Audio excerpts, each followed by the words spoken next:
Welcome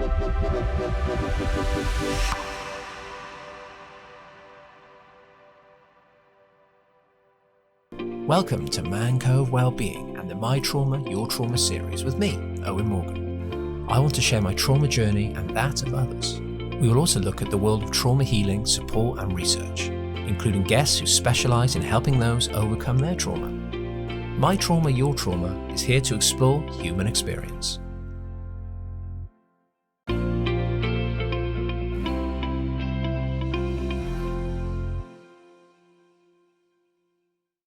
Welcome to Trauma Chat, where we invite on a guest to talk all things trauma. Please watch and listen with care. Some of this content may be triggering or may make you feel uncomfortable. So do press that stop button and take a break. Always put yourself first.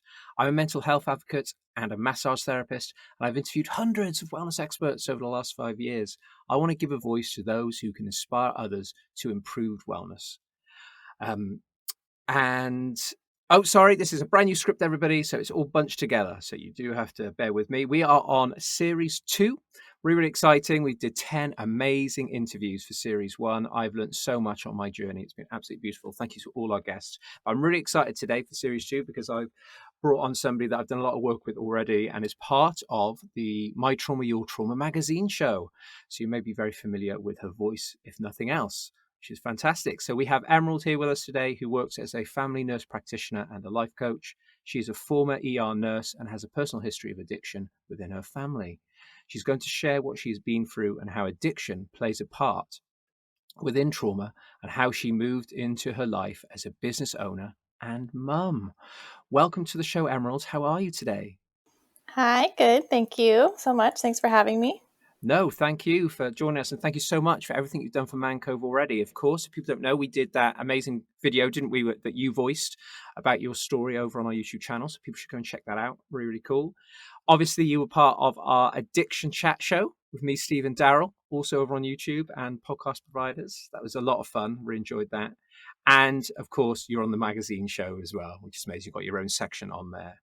So how have you found so far, being part of what we're doing and our mission statement? I love it. I have actually 5 brothers in my life, and so reaching out to men in general is so powerful and I think is huge. So I'm really happy to be a part of this, and I thank you for having me. It's great.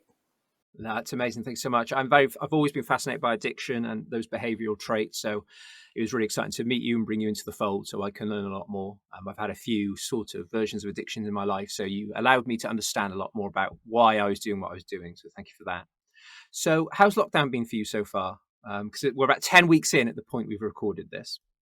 Yeah, lockdown's been super interesting. Definitely a time to reflect and really, think about what's important and what we really need in our lives. And I've had a lot of time to connect with my kids, which I think is kind of one of the most important things that we can do as mothers and fathers. And so even though I have a business that's taken a hit a little bit, we're getting through it and adjusting and adapting. So hanging in there and doing what I can.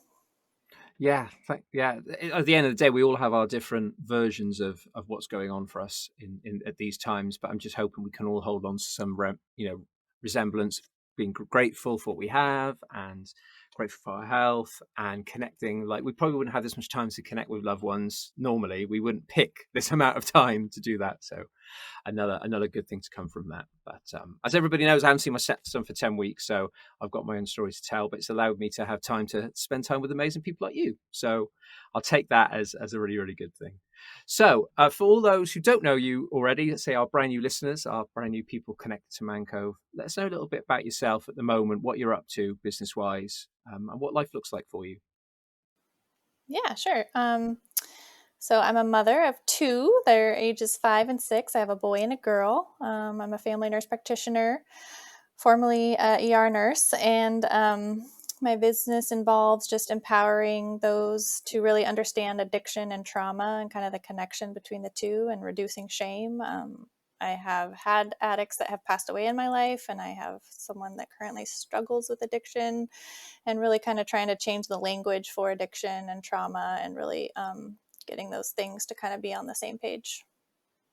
Yes, thank you so much. I know, we're going to dive into your story throughout the episode today, and yeah, extremely powerful. And like you said, it's kind of made its way through your whole family history. So, yeah, thank you for being here. Thank you for sharing that in advance. So, what we always do on this show, because I found it interesting, I've had 10 different answers so far. You are my 11th answer coming up. So, for you, what is the definition of trauma? What is it from your perspective in a nutshell? Yeah, so being a family nurse practitioner, you don't really learn about trauma per se. Of course, I was an ER nurse, so trauma to me it was big life traumas, heart attacks, car accidents, huge things like that. And one day actually somebody was speaking on Instagram about unhealed emotional trauma, and it really was kind of like, what is what is this, And as I more have studied it. And really understood and recognized all around my own life and the ones that have struggled. Trauma is something, and Gabor Mate, of course, I'm always going to go back to him, and then Peter Levine. They they talk about it as not something that happens really to you, but something that's happening inside of you. This energy force. So if you think of us as this kind of ball of energy, I hate to get woo woo, but when think about someone has a heart attack in the ER, you're going to shock them with some energy to get their heart back going. So we are a constant flow of energy, really.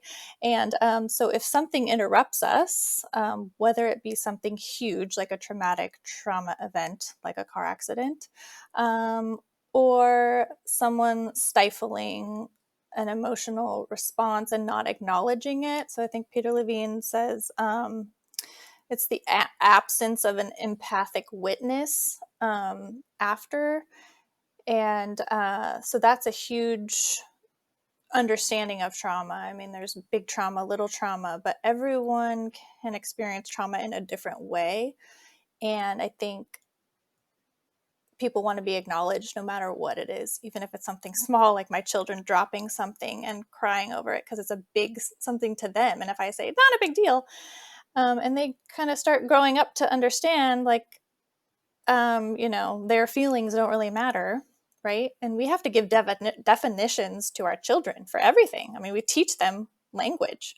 And so trauma is really something that happens to us that at that time we don't really might not understand. And then of course we create survival patterns or survival instincts that are taught as well. And so, and that's not something we really choose to do. And so it's something that's not our fault. It's something that does happen, but it's energy inside of us that doesn't really get released, and it's kind of stuck inside of us.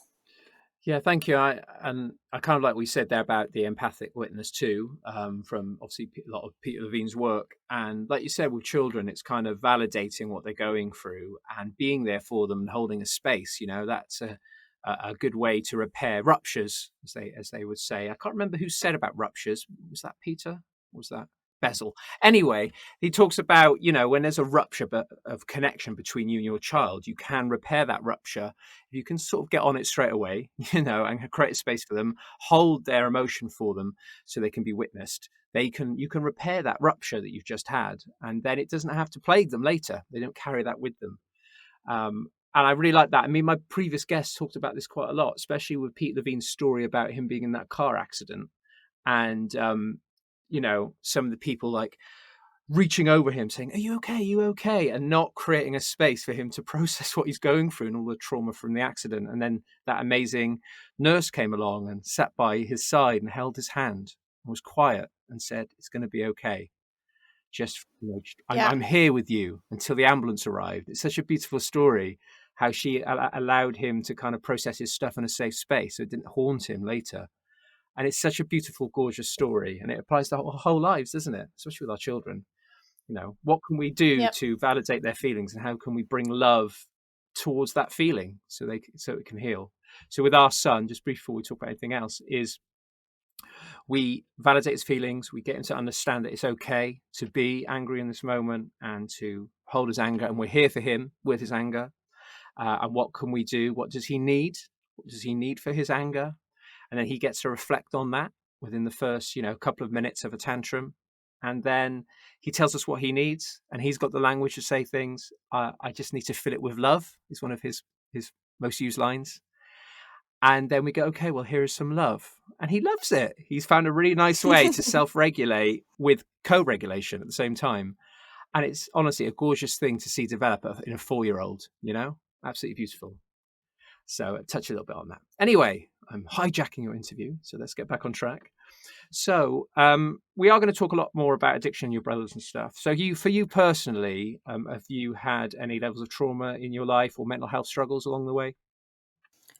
Yeah, sure. I mean, I think we all want to be in this place of happiness and bliss and joy and harmony. And we can't understand life or really understand what that looks like until we've actually kind of gone through suffering. And unfortunately, it's kind of how life is. So I think we all have had trauma in some degree or another. And so denying other people's trauma, I think, is kind of the big thing.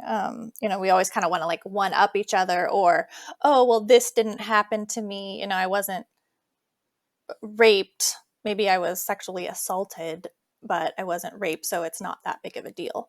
When really it could have been a very big deal, and nobody was there to support me. So yes, I've had something sexually happened to me when I was 4, my dad's friend. I've had just addiction from my family and all that. So, and then mental health. Sure, I've suffered with my own anxieties and have had moments of depression. When my brother and I were split and separated, that was a big trauma. My mom sent my brother away when we were like 8 and 10. And I didn't really realize it until later that that whole separation was a very big deal for me. It's kind of like losing somebody and not really understanding why and where they went. So I've dealt with my own depression, anxieties, and ADHD. So yeah. Yeah, thank you for sharing that. And just briefly, it's brought up something that I heard on Body Keeps Score yesterday on my walk, and he was talking about how when we can't especially as a child, if we can't make sense of what's just happened to us and kind of understand that that person was wrong, because that's a hard way to deal with the situation, we kind of will convince ourselves of beliefs, won't we? Like, I deserved it, or time and time again, the saddest thing is when girls are sexually abused as kids, their adult self says, well, he probably needed that love and I needed to give him that love, or I shouldn't, maybe I was too sexual. Maybe it was my fault because I encouraged it, and it's really sad when you hear those belief systems, because that's the only way they can cope with what happened to them, because otherwise it's so painful, isn't it, to think, wow, I was taken advantage of. That's really messed up. And that's a hard thing to hold, isn't it? Especially as an adult later. And I thought that was very powerful what I heard yesterday, because I hadn't really thought about it that way. That to cope, we change the story, don't we? We change the narrative of why. I guess that's part of the healing journey. So it sort of reminded me of that. And thank you for sharing that. If anybody wants to hear more about your story, they can check out the Men in My Life series over on YouTube, on our YouTube channel. So please, guys, check it out. It's very, very powerful and voiced by Emerald too. So thank you. So how did life growing up with the people around you? God, I've worded this very strangely. So basically, how did seeing the people around you with addiction affect you as an onlooker? What from what you can remember, what was that like for you growing up, seeing that around you? And is that partly why you kind of followed in the footsteps on some levels? Yeah, I mean, I think I was a little bit of a naive child. I remember the first time my dad was smoking pot. I thought he was just smoking cigarettes, and that time I was like, "Oh my God, he's smoking a cigarette! And why is he doing that?" Um, but really, it wasn't really until later. I mean, so my dad let me smoke pot with him when I was like 14 years old, and allowed all my friends to come over. And then my stepmom had a lot of pills and stuff. And that's where a lot of people do start with addiction, is they get involved in someone else's prescriptions. My mom kind of had like not kind of, does have a spending addiction. And so, yeah, I've just kind of processed all these things. And then really the biggest thing was I wanted to find a secure job, and I became a nurse and knew that was something I had to do to take care of myself. I think with trauma, you don't really trust anyone, and then you kind of learn to do all these things for yourself, but really in the end you find out you do need people. It's just learning to find people that you trust. Wow. So if you had that sort of mindset that, yeah, you need to get a job and be secure, how did that manifest itself if it wasn't sort of taught to you? That's amazing that your child self will know that that's an important process. So how do you where'd that mindset come from, do you think? Mm. So my mom was a stay-at-home mom, and then my stepmom was a business owner, and my dad didn't work. And so I had these two conflicting, like, my stepmom was like, never rely on a man for money. And my mom, like, married men for money. But actually, a lot of my friends, like, we actually wanted to buy pot. That was kind of how it started. And none of my friends had jobs. And I was like, you guys, let's just get a job. Like, what's so hard about that, So I got a job so I could buy some pot. Just made sense. Yeah, that does make sense. And like I say, I guess some people grow up with a very specific kind of storyline, specific way of seeing the world, don't they? And they take that on. So I guess having those different people in your life on some level must have helped you have a clearer, expansive way of seeing it, and then you could make your own decisions from there. So I guess there is something to be said for, separate families, different parents may be able to teach you different values. So I guess that's, if there's going to be any benefit, it would be that. I think that for my son, he's got me and his dad, so we're slightly different people, slightly different values. So I'm hoping that will help my little one really well to make his own decisions and have variety of choice. So yeah, thank you. Yeah. That's really, really lovely. So looking back, do you know if your family members had traumas of their own? I think we all probably can answer this question for you, but how did this inform their addiction? So, do you think every person in your family with addiction had a level of trauma? I know most people do have traumas, big and small, but do you think that is one of the biggest parts of addiction, that it comes from trauma? Really, that's what the question is. Yes. So Gaber Mate again kind of debunks the idea that it's genetic. Sure, if you look at family history, so my mom's side, my grandpa was an alcoholic, and he also went to prison for making fake money. Um, so you wonder, like, why my mom has this money problem. And then my dad, his dad was an alcoholic, and divorced my grandma. And my dad also went to prison for counterfeit fraud and drug problems. Same with my grandpa. I think he was like doing, my grandpa was like pot something. So just that alone, I mean, if you look at the adverse childhood experiences, the ACEs study, I talked about that in one of our things, it breaks down all the different things that could have an effect on a child. And so, yeah, absolutely. I mean, my parents went through their own things. And I would think statistically, if it's genetic, like my grandfather and my mom's, like these several people were alcoholics. So why am I not an addict? I just think that the lifestyle and other things play a factor. It's not just genetics. I mean, the genetics is a portion, but like Gamer Mate says, you can't really find a specific alcoholic gene. Yeah, I do find that concept tricky to understand, the kind of passing it down. I think it must be something that we see within as a kid. We see it, we take it on board, we see their behavior and presume that's the behavior that is right as you're growing up, because you don't know any other, you're not informed in any other way. So be it something you've learned, or I was thinking about it from a polyvagal theory perspective.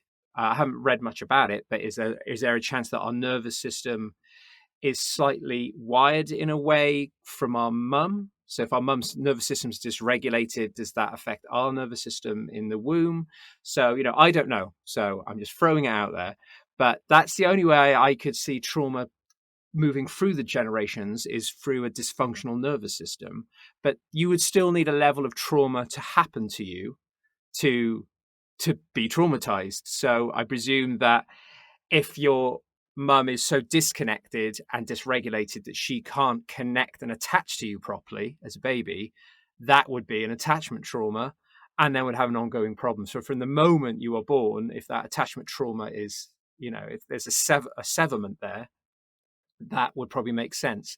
Am I making any sense, do you think, what I'm saying here? Yeah, absolutely. I mean, it's pretty complex. Of course, there's like childhood trauma inside the womb. If the mother was an addict. However, studies will say if the mother is an addict and taking, taking drugs while the baby is in her stomach, and then the baby comes out, they're not calling the baby an addict, and the baby can't get access to opiates. So they have to go through their own withdrawal. However, this is the American Society of Addiction Medicine training I've been through. They talked about a 5-year-old can become an addict. And this really disturbed me because, yeah, they're becoming an addict because they're around, like, that's the only way they can do that is they're around it. They're traumatized by this thing. It's not like they're actively seeking at 5 years old to, find a substance. Like, they don't know. We teach them everything. So anyways, attachment theory, bonding with your child, attunement, connecting, that all plays a role. I mean, as humans, we want connection. We need connection. We get natural chemical highs from connecting with our mothers, the oxytocin, the dopamine, all of that stuff. And if any of that's lacking, at some point, maybe a substance will kind of give somebody that they either once had and now they don't, or yeah. So I don't know if that makes sense. Yeah, it's a complicated situation, but that's why we do this show. Over time, we will unpack this. Everybody's going to bring something to the table. I do find it very, very fascinating because so many of us have some level of trauma at some point, and a lot of us have been fine with it. A lot of us have somehow managed to repair those ruptures organically, maybe through relationship or having a mentor in our life or whatever it may be. And I'm so happy for them that they've not had to go through a very, very tough journey to get to the other side. And that's why I'm so inspired by you, Emerald, and everything you've been through, and the life you've built for yourself, and the work you're doing. It's just so amazing to watch that you kind of stopped that generational, behavior pattern, so your kids won't fall into, you know, the generations before you. So yeah, kudos to you. Amazing. Thank you. Yeah, I hope so. I mean, I think that's the biggest work is with our kids. It always goes back to that. I really kind of was a workaholic, or if you want to give me an addiction, that was kind of my thing for a while, and studying and going to school. And that took a lot of time away from my kids. And so I really have to, as a mom, be there and make sure that I'm checking in with them. And Yeah, it's I kind of, from my own perspective, my own like mindset around it, it's like if you like pour yourself into something and you say that it's, oh, I'm just very passionate about it, and you use those storylines to make it okay, but you kind of ignore all other areas of your self-care. So like your whole life is just dedicated to that one thing. You just eradicate your self-care, especially from a workaholic perspective. That again isn't a healthy place for you to be holistically. So people just don't think about that, do they? Don't think of like overworking as being an addiction. They just think it's, I've got good work ethic. So you can use definitions, can't you, and belief systems to make yourself feel better about it. But sometimes it's hard to know. I find it hard to know when it's my passion and when I'm getting a bit too hooked in. So I'm always trying to reflect on where I am in any given moment, especially with this stuff because I love it so much. But sometimes my self-care goes out because I'm doing too much on this. So I have to keep coming back to that. I feel like I'm going through a therapy session with you today. Fantastic. you're You doing know, awesome. We're all on this journey at different places. And again, I think even addiction, it's like we're trying to change that term anyways. It's because we have to give up on trying to rescue these people in that we are going to save them. It's that we need to empower them to know that we care and we support them as a person, as a soul, and accept them for who they are. And that's when the healing can kind of start. Yeah, no, it's a really nice sentiment too, because you need, empowering over fixing is such a good way to think about it, and that's kind of why we do these kind of talk shows. That's why we do what we do in Manco Wellbeing. We want to empower men to have the resources, tools, and understanding of what's going on for them, because that's a big part of the healing journey. And obviously, we do, quite often need someone to hold a space for us too, so we can heal through connection. So it all ties in together. So from the kind of the work that you've done with clients and your own journey and what you've read from, especially from all Mate's amazing books and stuff, what techniques, practices, and support did you use to get where you are today? And does that inform how you work with people? I know everybody's different and they need different things, but is there general consensus over time that you see daily practices and techniques and ways of helping people? So again, going back to trauma, and it's it's inside of our bodies, really. So it's really helping people kind of get grounded again into what's happening, and where they're storing that inside their body.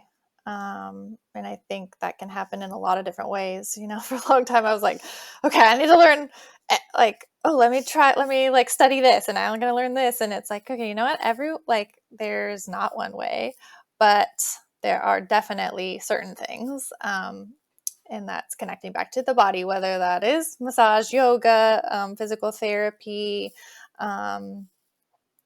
someone just asking somebody, okay, you're sitting here right now, and where are your feet and what are they doing, and kind of connecting them back to themselves. So it really kind of depends on where they're at and where we start with them. But I think coaching, again,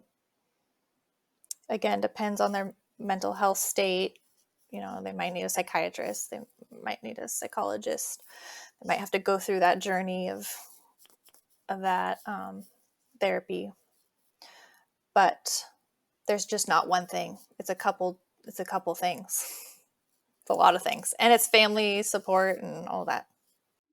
No, I think you're spot on, and I like some of the things that you mentioned there and there too, because people need different things, but essentially, that need to feel connected, that need to feel safe, to be heard, understood, not judged, are all the staples, I think, and the underpinning of what you need to heal in the presence of others. I always like to think about it as, we're healing ourselves, but we do need guidance and someone there to be with us on the journey. But it's they're not healing us, they're not fixing us, they're not sorting it out for you. They're helping you sort it out for yourself. And I think that's the beautiful thing about the therapeutic journey. And going back to some of what Basil talks about, he should probably be, paying me something. I'm constantly talking about his work. But it's because I've been going on an hour and a half walks at the moment, hour and a half long walks around my local area, and listening to Body Keeps the Score quite a lot again. So good. And also, I've started, if anybody doesn't know yet, Dead Dane has just released a new book, which is self-regulation tools to regulate your nervous system. It is amazing.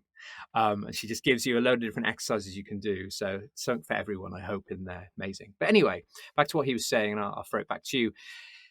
In a nutshell, what he was saying, like part of that journey, which I really, really loved, was like step one is to like empower the person with understanding of what's going on for them, get them to see what traits and behavioral patterns they're using, but looking at it as a compassionate observer of that. So no judgment, just hold the space, reflect on what's going on for you. So kind of get an understanding of why you do what you do. This is before you actually are able to deal with it or process it, but just understand it to begin with.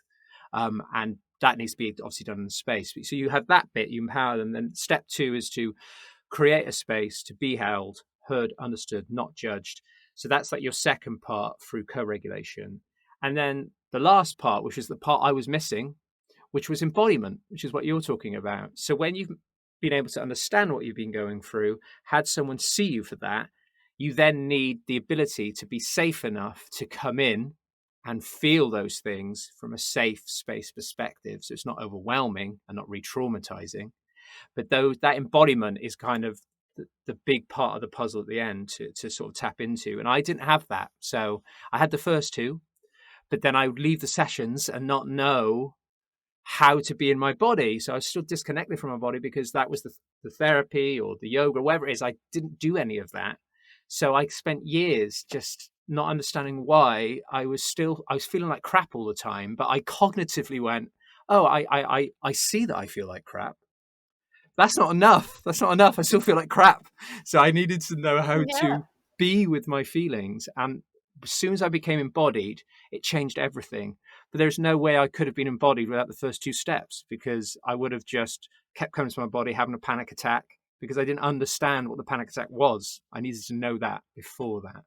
So do you kind of like, does that 3-step process make sense? And does it kind of resonate with you?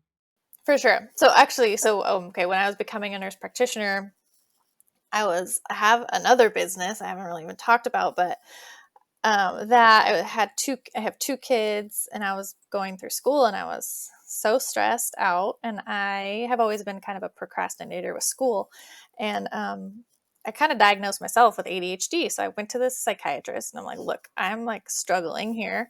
I'm pretty sure I have ADHD. I just cannot focus.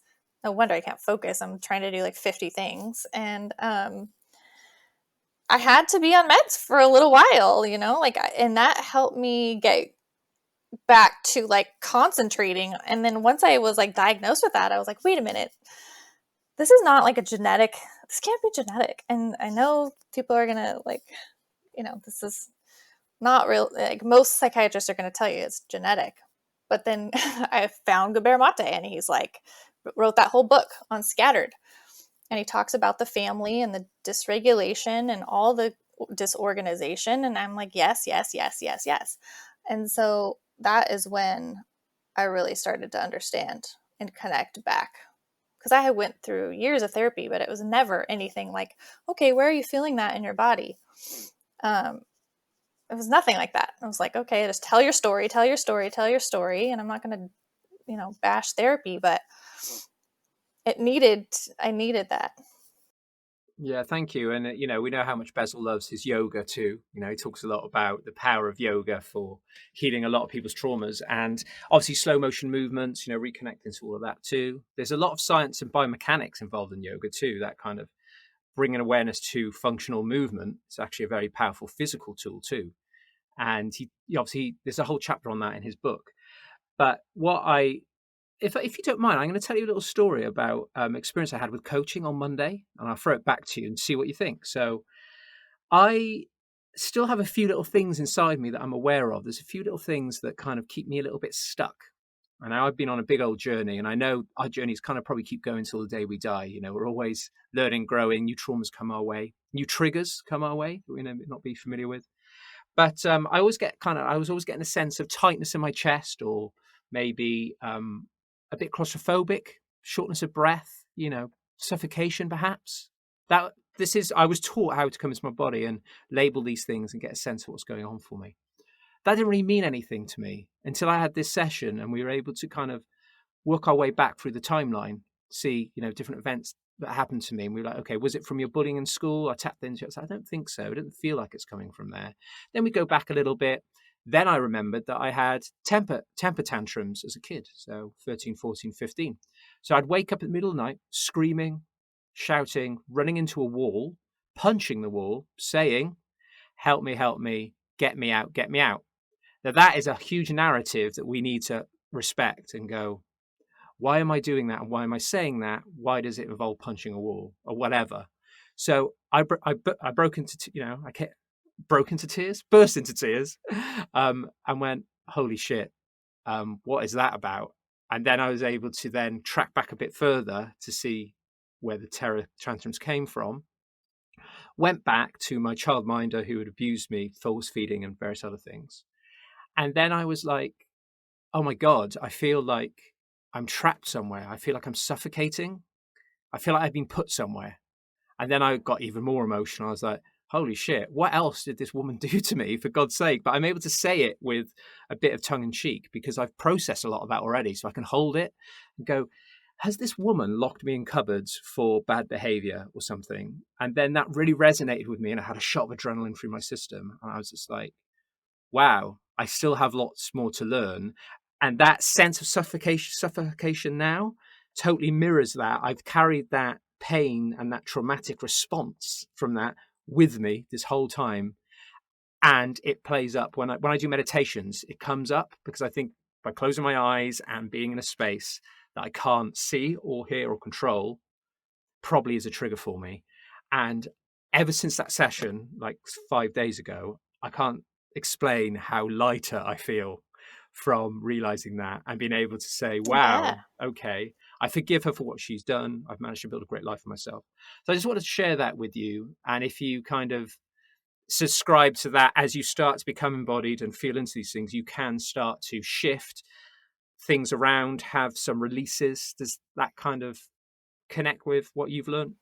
Yeah, absolutely. Wow, thank you for sharing. That's big. Yeah. Things are gonna come up, especially when you haven't like quite identified all the way back to maybe the original thing, which maybe that was your final thing of like understanding. But yeah, and I think it's those times of when they start coming up, that's when your consciousness, when you can kind of step outside and think and remind yourself like, okay, that was my body protecting me, and thank yourself for protecting you. Um, and that's when you breathe and calm yourself down, right? Or try to, and recognize this is going to pass, and sitting with those uncomfortableness for a moment, but knowing it's going to pass and recognizing what it is. Yeah, it's kind of finding your language, isn't it, to explain these kind of things. I think it's very powerful for clients to have a language that they can start to think about. And I know that Bezel talks a lot about the firefighter and the manager part of your being part of who you are, part of your existence. So you've got your manager who tries to control everything to like a whole other level, like an OCD level. If I can control everything, control my environment, I'll be safe. And it's a way of protecting yourself from your pain. And then the firefighter who just goes around putting out fires, bringing in addictions, things to get you through, things to numb you out, going around just protecting you from your pain. Both of them positive protection tools. Nothing wrong with them. They make total sense. You know, you don't want to feel what you're feeling. So these firefighters and managers play a role. I thought that's great language. It's a great way to look at it. And I literally learned that yesterday. So that's why I'm sharing it with you, which is amazing. And I have a big smile on my face when I talk about it because I think it's everybody should know these like analogies and these stories because they're very powerful to kind of explain what's going on. So maybe if we could talk a little bit about going talking back about embodiment. And I know that Pete Levine talks a lot about pendulation. So rather than diving straight in and feeling a hell of a lot of pain, you need to be able to dip your toes in, you know, feel a little bit of that, dip out and find a safe space in your body. So like, what are your thoughts on how we can find safe spaces and the best way to do that? I think we connect with certain practitioners really, and these who's doing this trauma work and trauma informed is really, we all have our story, and I think there's many people out there that can relate in different ways. And so that's the work of practitioner, is doing the work yourself, but also holding space for others that want to get help and move through this so that they can move on in their lives. Not move on, move forward. I heard a great quote, it's like you don't really move on, you just recognize it for what it is, and then you can move forward instead of getting stuck in that same pattern over and over. And so, yeah, all of those things. Yoga, coaching, someone that you really feel like they get it and understand, and you can create safety. I mean, so you kind of have to first, like, what do you want in your life? Do you want safety? Do you want love? Do you want happiness? Like, if that's what you want, recognizing the positive things that you do want, and then finding those things. A lot of it is a mindset, but you have to kind of connect by getting help. Yeah, I think you're right. I think a lot of the safety that we have on a self-regulation level is something we have to kind of learn through relationship. If you don't feel safe with any human being in your life, I mean, it's quite a long shot to expect you to feel safe by yourself, I think. I think it's something that needs to be nurtured in us. I think that's why attachment as a kid is so important, and to feel held, seen, heard, and understood as a child is essential.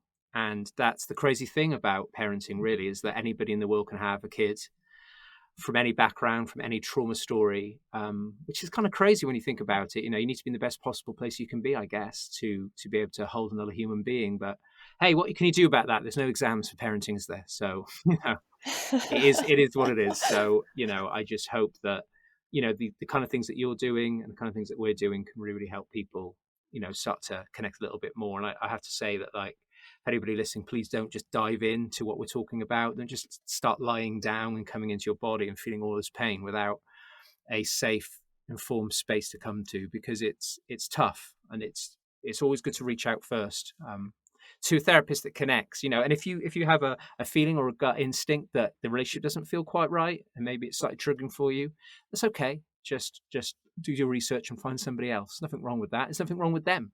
It's just the way it is. But I think it's important. Sometimes you need to have 5 or 6 therapists along the way too, who offer something different to you. But without embodiment, I wouldn't be where I am now. So I like to talk about that. Maybe that's why I'm a massage therapist. I find I create a safe space for my clients, and I see a lot of emotional shifts for my clients through massage. It's not just about rubbing a muscle and stretching it out and then going, oh my God, range of movement again.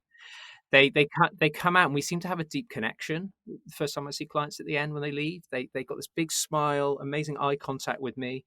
They feel really connected to me because touch is so powerful. And I didn't realize when I trained how emotionally beautiful massage work can be if you, as a therapist, put yourself in that position to give that.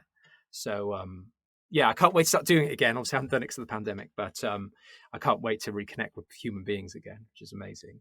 So just sort of to wrap up, because we've whizzed through these questions. Thank you. These interviews are normally an hour and a half long. So thank you. And it is like 6:30 a.m. over here, and it's late for you, so it's probably a good thing.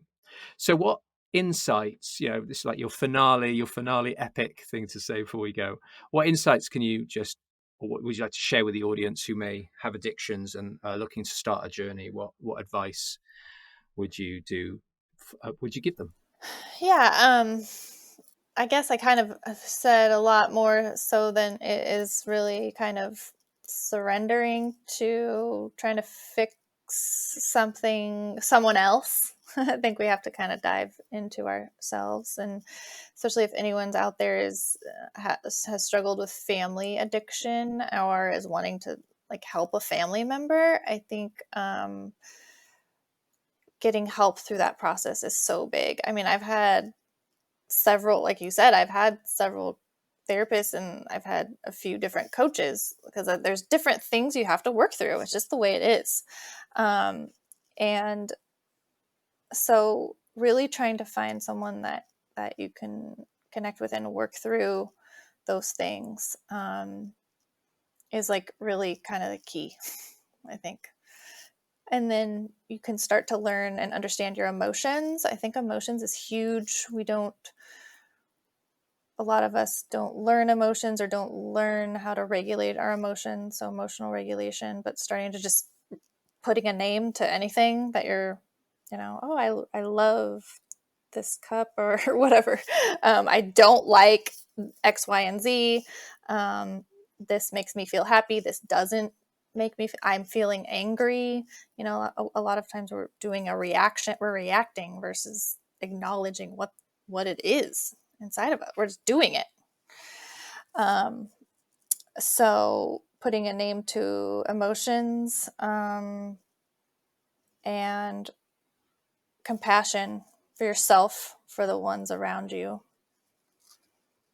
and knowing that you're not alone, because this is a hard work and you aren't alone. And I think whenever I've gotten stuck in something, it's like no one understands this one thing that I'm dealing with. We all have this pain. We feel this pain, whatever it is, with the death of a family member or something. Like the pain sucks. It hurts. It's so hard to get through it. So knowing you're not alone, I think so many people feel alone in the society, and I want that message to people to not feel alone. Yeah, thank you. That's a really nice sentiment. We just put a video out called "The Loneliness Pandemic," written by one of my friends. It's a very, very good blog piece. So we did a video on that because, that's a big part of where a lot of the struggles come from. I feel like it's 2020. This is like the world of connection, right? This is like it's so easy to connect with people. It's like, but hang on a minute, it is definitely probably the least connected, probably era of human existence. Just because we found other ways to connect, which just aren't the same. And when then we're taking out the other, and if anything, we've got anything from the lockdown, it's that I love doing Zoom stuff and all this kind of stuff I'm doing with you now, but I'd much rather be in a room with you right now and our nervous systems, going on the dance together, make each other feel safe. And it's such a beautiful thing, isn't it, to find those people. Oh my God, I just love them, because you have this, when you're together, it just feels so great because you've both been in similar places, you've gone on similar journeys, you have things in common, and it's such a gorgeous part of human existence. And I really want to try and encourage more people to do more of that, because the people in my lives have really shaped and helped me see what's going on for me. I wouldn't be here without them. So we're wired this way. So what's next for you? What does life look like a few years from now? What do you see? So, psychedelic therapy is kind of coming on the rise for addiction treatment, which I've been very fascinated in. And, when you really get down to the nitty gritty of it, there's some people that just cannot get to this place of understanding or being able to cope with their emotions.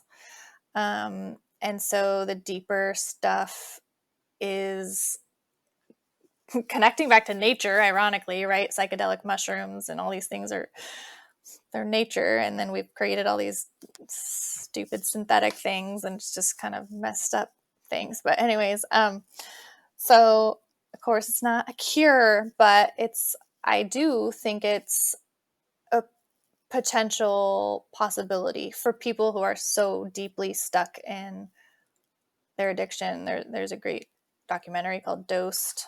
I don't know if you've seen it, but it's very fascinating. And it's really just helping someone get to that deeper emotional stuff that they feel like they can't. And that's why they're on drugs to begin with. They're covering up a pain. It's not the addiction, it's the pain, emotional pain. Wow. Wow. Oh, yeah. I look forward to finding out more about that as you learn about it.